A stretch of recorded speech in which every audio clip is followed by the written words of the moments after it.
Hi there, Matt here. I'm excited to share ways you can continue to hone and develop your communication skills that start here on Think Fast, Talk Smart, the podcast. Visit fastersmarter.io, where you'll find free quick tip videos, our monthly newsletters with the latest edition coming out at the end of July, and information about my new book. Beyond fastersmarter.io, you can find transcripts of all of our episodes by going to gsb.stanford.edu and search Think Fast, Talk Smart. Enjoy these resources, and now enjoy your Think Fast, Talk Smart, the podcast episode. Hi, Matt here. I've recently found myself at home and at work in some pretty interesting coaching situations. And I remembered a conversation I had on this podcast with my friend and colleague, Collins Dobbs, where he gave really practical and tactical advice for giving constructive feedback as a coach and as a mentor. I really liked his notion of connect, then coach, as well as the idea of pace, space, and grace. Enjoy this conversation from our archive. One thing all managers, parents, and romantic partners know is that things don't always go the way we want them to, which means we sometimes have to have challenging conversations with our employees, our children, and our partners. While never fun, these tough talks can be made easier and more effective. Hello, I'm Matt Abrahams, and I teach strategic communication at Stanford Graduate School of Business. Welcome to Think Fast, Talk Smart, the podcast. I am super excited to chat with Collins Dobbs. Collins is a lecturer in management and an executive coach at Stanford Graduate School of Business. He teaches in several MBA courses, including interpersonal dynamics and leadership labs. Among many things, Collins focuses on diverse leadership styles and cultures and how they impact interpersonal relationships and management effectiveness. Welcome, Collins. Thank you for being here. I am so looking forward to chatting with you. Thank you, Matt. Thank you for inviting me. I look forward to our conversation. Excellent. Let's go ahead and get started. Now, when most of us are confronted with a challenging conversation, we focus almost exclusively on how we want the other person to change. Might focusing on other things be more helpful to us? I think it can, Matt. Certainly as a starter, I'll tell you one of the things that I like to think about is I think it's very helpful to slow ourselves down and to focus on our own awareness of what's going on for us. And part of that is am I aware of the depth of my excitement, the depth of my resistance, the depth of my emotions, and clearly, what is it that I want from this particular conversation myself, and do I feel grounded to have that conversation? So I think that's a great place to start. The other thing, Matt, that I find that's helpful is if I can slow myself down and be anchored, I am going to be a better listener because now I kind of have cleared some space and some anxiety away so I can do that. And then the corollary is, and then it also allows me to then listen more actively or more openly. And rather than necessarily listening for how do I cause change in the other person necessarily, can I start with some curiosity and certainly with the goal of mutual understanding? So I think that's usually a nice baseline to start with. Yeah, so important. Many of us, myself included, when I'm in these situations, I'm so focused on what I want the other person to do or how I want them to change. And what I'm hearing you say is we have to pause. I love this notion of slowing down because our minds are often so active. Slow down, really reflect on what's motivating our position, focus on where we're at. And I love what you said about focusing on what our goal is. Sometimes I know for myself, I just want change and I don't think deeply enough about what's a reasonable goal for that change. And then you spoke the magic word, listening. I think in all of these situations, we could benefit by listening, and anything that gets us into a place where we can listen better will be so helpful. So thank you for that guidance. Really, really important. Do you have suggestions for ways for structuring constructive or critical feedback? one model that I've used in executive education, and we use a piece of it in interpersonal dynamics, is kind of a three considerations, right? And the first one is, it's called the AIR feedback model. So the A stands for action. And in some ways, the way I like to talk about that is very simply, can we share data that is accessible to both parties involved in the communication? So A is for action. So if I can name a specific action that you took, something you said, something you did, something that is there and obvious that we can refer to as a concrete data point for us to kind of both look at. So the specificity, it helps with the conversation. The I is, so given that action, what was the impact on me, right? What was the impact? And so very often what happens is we're based on actions, the other person is actually responding not necessarily to your intentions, but often they're responding to what was the impact of that behavior. So when you're giving feedback, you might say, so in the meeting, during the presentation, I was about to review the numbers. And it was at that point that you jumped in and said, hey, wait a minute, before we do that, I think there's an opportunity to talk a little bit more about the marketing plan.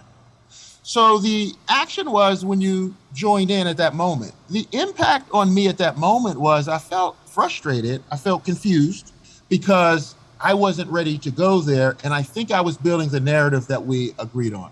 That's that might share that with a colleague to say that was the action, that was the impact on me. And then the R for AIR is a request. And so now that I've shared that, the request might be, so in future meetings, what I would find very helpful would be either A, if you can hold that comment, or if you could check in with me and say, so Collins, I know you're finishing your portion of the presentation. When you're ready, I would like to maybe circle back and transition to cover another part. How does that work with you? So that's a specific request. So then you give the other person some hooks and handles for how they can actually provide feedback for you that is less risky, or certainly that in a way that you might feel that's more responsive. Wow, I really like that AIR model, the idea that you identify an action, that it's observable, it's objective, that you can see. You identify the impact that it had on you as the recipient of that action, and then you make a request. And I like the acronym. It helps you clear the air. When I teach the feedback skills, I love that you have a model that we can follow. I look at feedback as really an invitation to problem solve, to try to figure out a way to work together. And I love that this structure ends with a request. It's your request, which could be, as you gave an example, a declaration. Here's what I need from you. Or it could be a question. It could be an inquiry. How can we collaborate together? So I think if all of us were to embrace this AIR model, we could make our feedback more concise and more clear. And what I really like is it also strips out some of the emotion, which leads to my next question about what thoughts and advice do you have on how to manage the emotions that we often feel when we find ourselves thinking about and actually in challenging communication situations. When you find yourself in a situation, let's say I'm about to receive feedback from you as a colleague. Mm-hmm.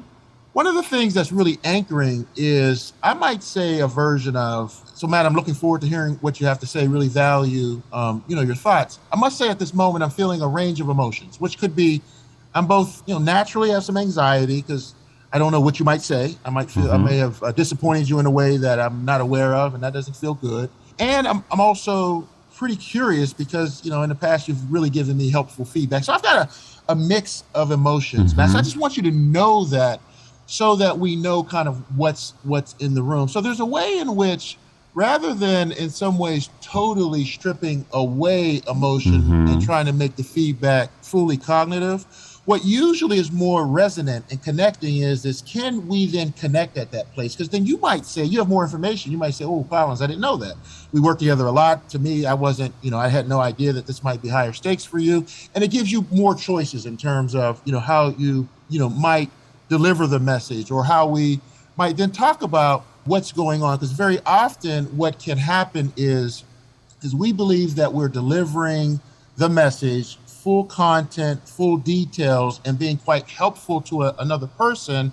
And the person walks away not taking it in, certainly in the way that we had hoped. And sometimes that's because there was so much unexpressed emotion in the room, they weren't fully prepared to hear it in a way. And so and then you walk away believing that they did, and then it can lead to, again, further sort of missed expectations further down the line. So that's one of the things that we like to think about in terms of, like, can we just honor and make them part of our experience? And I might say to you, just like you said, on the request side, it would also be helpful, Matt, for me to hear, how are you, like, what's going on for you in terms of this? Are you feeling any of this, similar emotions, different emotions? So starting from this place of, I like to say very often, connection before coaching is really powerful, right? Because very often our best coaching happens sometimes, and we forgot to actually connect emotionally with the other person, and they can easily miss it. And as you know, this happens in our professional relationships, and it often happens in our dear personal relationships as well. Well, first and foremost, Collins, I would never give you negative feedback about the information you share. You give wonderful advice and guidance, and thank you for clarifying the role that emotion plays. And I have to agree that naming emotions, owning emotions, and then it sounds like soliciting input on others' emotions can really help. And this notion of connecting before coaching is really powerful, because a lot of us want to jump right to that coaching piece. Here's what you need to do to be better or different, or to help me or to help yourself. But making that connection on an emotional level sounds like is absolutely critical to have lasting impact. I'm curious, you triggered a question in my mind. Are there things we can do when we are receiving feedback to help us be more open to it? I know personally that there are times where I will get very defensive, especially if I know potential critical feedback is coming. Are there things that you teach, or perhaps you do in your own life, to help you be more receptive when you're receiving constructive feedback? I tell you, one of the things that I've noticed when often feedback gets spoken about is there's often a lot more focus on the process and the skill set in delivering emotions versus receiving emotions. And I actually believe that the leverage of a strong feedback conversation actually sits with the receiver by and large, right? And so what I love about your question is one of the things that I then try to do is adopt that mindset first. Because, right, if I think that on the receiving side, I just kind of am without agency, I feel naturally, to your point, most people can often then feel quite defensive, and I'm just sort of less open. But if I can adopt a mindset on the receiving side that, you know what, I have some agency about this is data, I will kind of hear it from a place of curiosity and interest.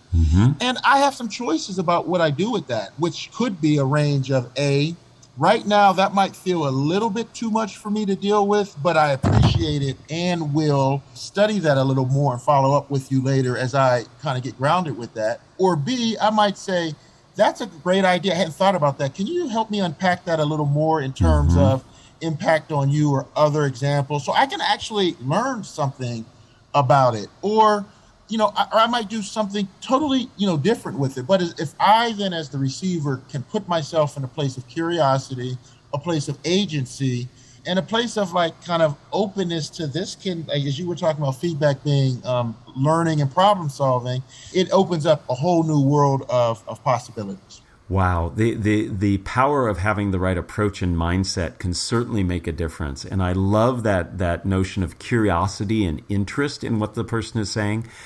We've done a lot of talking on this podcast about seeing opportunities and offers in other people's actions relative to us. And the feedback is an offer. It's an offer to help us be better, to help us grow, perhaps change in a direction we hadn't thought of, but you have to have the right mindset. And the notion of agency strikes me as being so important. I often think of, when I talk to my kids, that I want to, when giving them feedback, give them a sense that they have some control in the situation. And it sounds like that agency goes beyond the parenting relationship, but can be involved in lots of other relationships as well.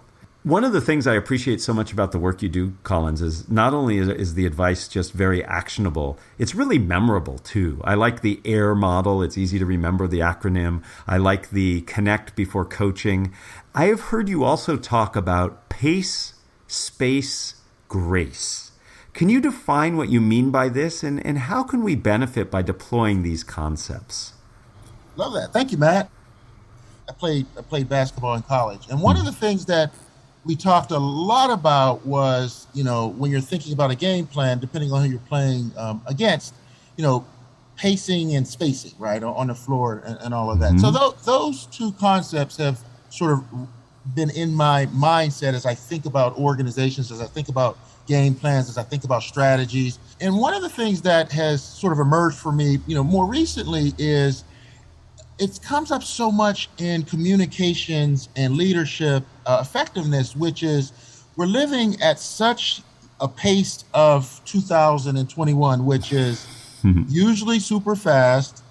In the pandemic, it can feel quite distant, but still fast with Zoom. And we're trying to take in so much data from so many different sources that the pace just feels really generally rushed. And even pre-pandemic, it was the same way. So sometimes the miss or the opportunities as a coach very often is I try to slow it down and take a look at, the themes, what's coming up. How do we explore emotions? What are our hopes? What are our desires? What are the patterns that we're recognizing in ourselves and others? Can we slow down long enough to unpack sort of more of what's there, which leads a little bit to the space. So what often happens, I notice in relationships or if I'm coaching is over time, we work together, we're colleagues, we begin to have a shorthand or, shorter expectations. And what sometimes can happen, or people in our life, what sometimes can happen is we start to actually narrow the possibilities, not even knowing it. We start to narrow the possibilities of, what the other person's actions might be or our actions might be. And so sometimes what I like to say is okay, we feel like we're at a stuck place. Can we pull back and create some space for other potential opportunities? Where else might this go? What else have we not considered? How might this be different than what we had hoped? So there's something about that's freeing, I think, for us individually, and often the people we're working with, when we can kind of pull back and slow down and just notice, breathe differently, pacing, notice that there may be other interesting possibilities that we hadn't considered. And very often solutions can come from the additional space that we create with each other. And I would say the last thing, that there is often a lot of concern about, I'm not exactly sure I know the right thing to say in this difficult conversation, right? So I have a choice there. So I might either then withhold and just say it's just not worth saying it. And usually what happens is if we start to develop that pattern, so much goes unsaid over time that the behaviors that we start to interact with each other from a pretty distorted reality in terms of what's really there. So part of what I like to think about is can we contract with, speak with each other directly about, what, there will be times in which I will do some things. I didn't say I might do some things. I will do some things that might disappoint you or that might leave you dissatisfied, and so will you, right, in a relationship over time. Can we agree that in those moments we will step back and we will allow ourselves a little grace, right? We will allow ourselves to say, we're not perfect and we are trying, and we will make space with each other to do a deeper dive. Well, to refer back to your basketball career in college, what a slam dunk of good advice there.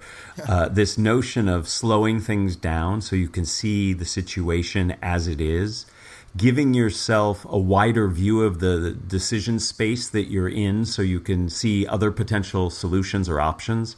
And this notion of, I like how you phrased it, contracting with others, to have an agreement that we're going to give each other a little grace, a little bit of acceptance, can certainly help in myriad situations, not just in challenging situations, but lots of other situations. So I really appreciate that advice.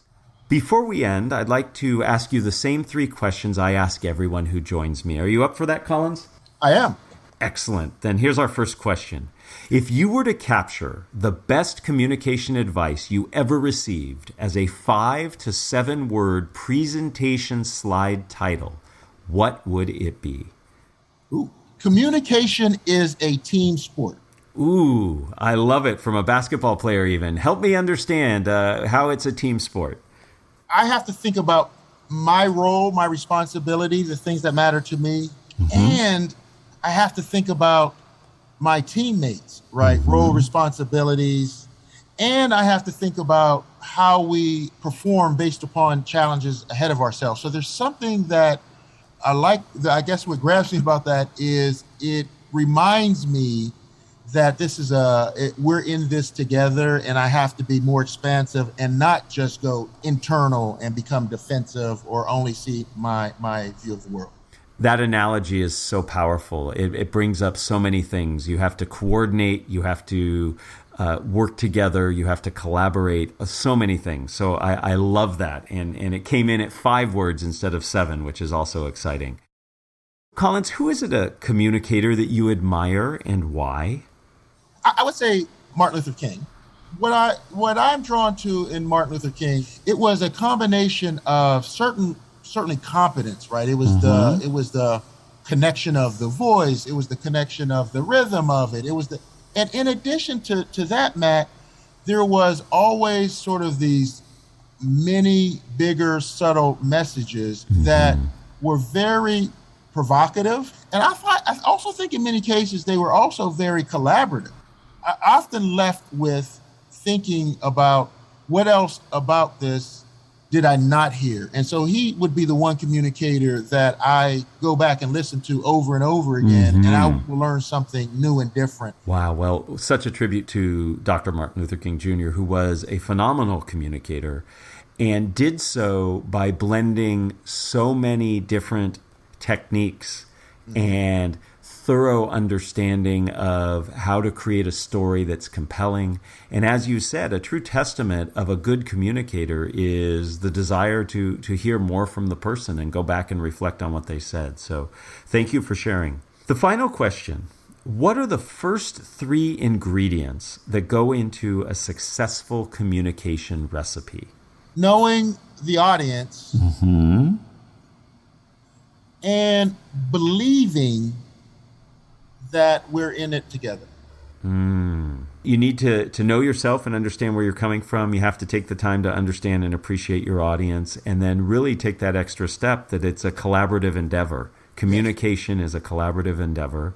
And as we mentioned earlier, it's not always pleasant. There are times where you have to have challenging conversations, but by leveraging the tools that you so graciously shared with us today about how to structure feedback, how to take a sense of agency when receiving feedback, about how to look at communication as a coordinated effort, has been so helpful. Collins, I thank you so much. Your advice and feedback resonate very loudly for me, and I hope for our listeners. Thank you for your time. Matt, thank you for inviting me, and thank you for the wonderful work that you do. Thanks for joining us for another episode of Think Fast, Talk Smart, the podcast. Produced by Stanford University's Graduate School of Business. For more information and episodes, visit gsb.stanford.edu or subscribe to our show wherever you get your podcasts. Finally, find us on social media at stanford.gsb.